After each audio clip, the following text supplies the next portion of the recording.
جمعہ کے دن تو پہلے ہی فضیلت والا دن ہے، بڑا بابرکت دن ہے اور شروع سے ہی بابرکت دن ہے۔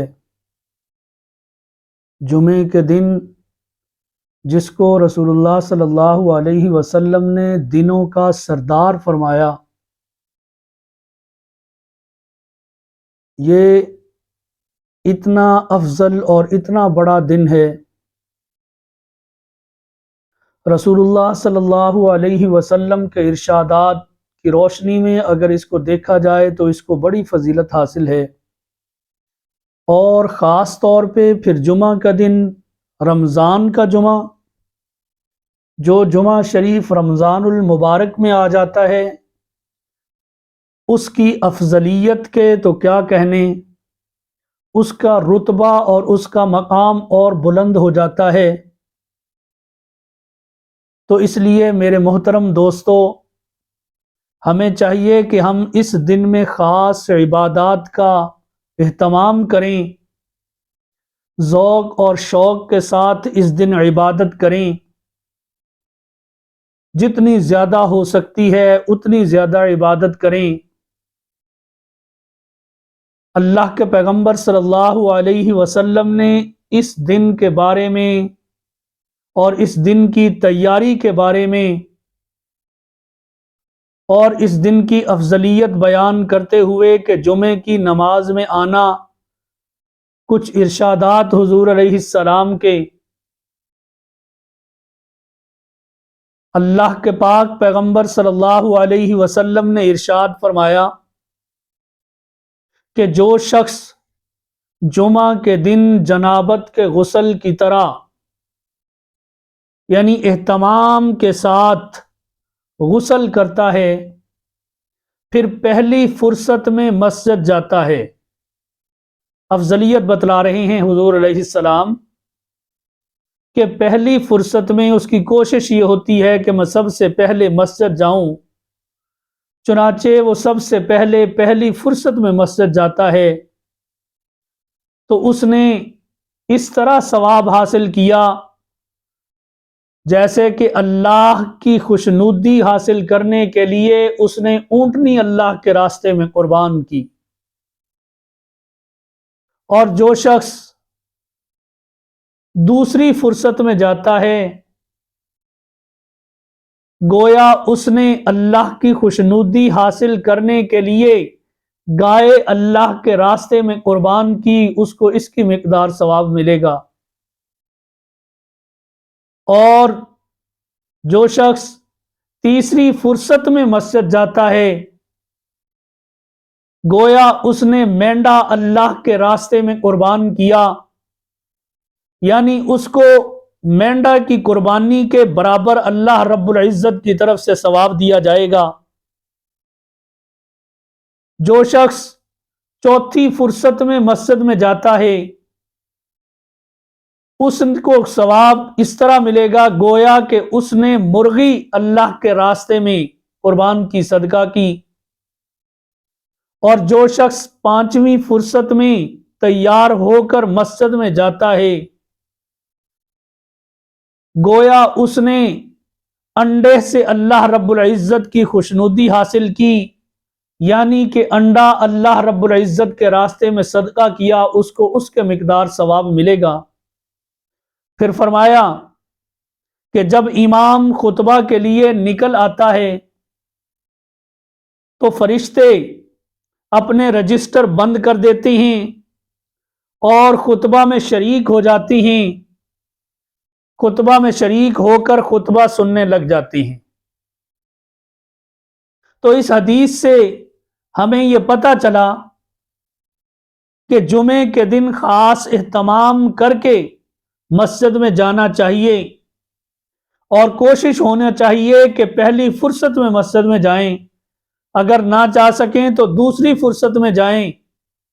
یہ ہماری کوشش ہونی چاہیے کہ جتنا جلدی ہو سکے ہم اتنا جلدی جمعہ کے لیے مسجد میں پہلے جائیں، تاکہ ہمیں ثواب اس کا زیادہ ملے۔ لیکن ہمارے ہاں عمومی طور پہ کیا ہے کہ ہم گھروں میں بیٹھ کے گپ شپ لگاتے رہتے ہیں اور دیکھتے ہیں کہ اب امام خطبہ شروع کرنے والا ہے تو ہم اسی وقت مسجد میں جاتے ہیں۔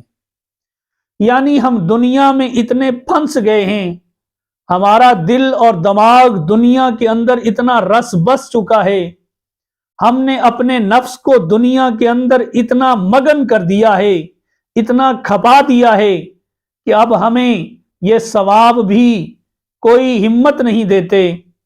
یہ ثواب کے جو اللہ کے پیغمبر صلی اللہ علیہ وسلم نے فرمائے ہیں، ان کی اہمیت ہمارے ذہنوں میں، ہمارے دلوں میں کچھ خاص اہمیت نہیں رکھتی۔ میرے بھائیوں، اس دن ہم خاص اہتمام کریں اور حضور صلی اللہ علیہ وسلم کے بتلائے ہوئے ارشادات اور آپ نے جو اس کے متعلق فضائل بیان فرمائے ہیں اس سے ہم فائدہ اٹھائیں۔ تو رمضان المبارک کی تو ایک ایک گھڑی قیمتی ہے، چہ جائے کہ پھر آج اتنا بڑا جمعہ کا دن ہے، ہم اس دن کو ضائع کر دیں، اس دن کے ثواب کو ضائع کر دیں، اس دن کے ایک ایک پل، ایک ایک لمحے، ایک ایک گھڑی کو ضائع کر دیں۔ ایسا نہیں ہونا چاہیے۔ نامعلوم یہ جمعہ دوبارہ ہماری زندگی میں آئے گا یا نہیں آئے گا، اور جمعہ بھی پھر رمضان المبارک کا ہماری زندگی میں آتا ہے یا نہیں آتا، یہ اس مالک و مولا کو پتا ہے۔ تو اس لیے ہمیں یہ اپنے اوقات ضائع نہیں کرنا چاہیے۔ پھر جمعہ کے اندر کچھ سنتیں ہیں کہ جمعہ کے دن کیا کرنا چاہیے۔ پہلی بات تو یہ ہے کہ فجر کی نماز کے بعد جمعہ کے دن سورہ کہف کی تلاوت کرنی چاہیے۔ سورہ کہف کی تلاوت کے متعلق ارشاد فرمایا آپ علیہ الصلوۃ والسلام نے کہ جو شخص جمعہ کے دن سورہ کہف کی تلاوت کرتا ہے اس کے لیے 2 جمعوں کے درمیان اللہ رب العزت نور پیدا فرما دیتے ہیں، اور ایک جمعہ سے دوسرے جمعہ کے لیے وہ سورہ کہف اس کی کفایت کرتی ہے۔ پھر جمعہ کے دن ہمیں غسل کرنا چاہیے، غسل کر کے نہا دھو کر صاف ستھرا ہو کر مسجد میں جانا چاہیے، اور خوشبو لگانی چاہیے، جمعے والے دن خوشبو کا استعمال کرنا چاہیے۔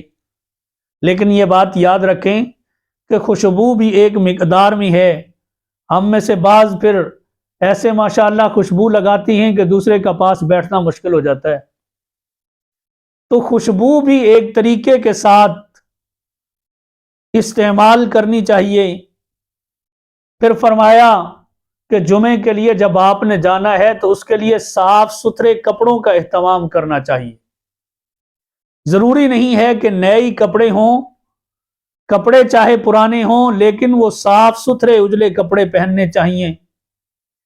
پھر فرمایا کہ کثرت سے درود پاک پڑھنا چاہیے۔ درود پاک اس دن خاص طور پر جتنا ہو سکے اتنا کثرت سے، اتنا زیادہ پڑھنا چاہیے۔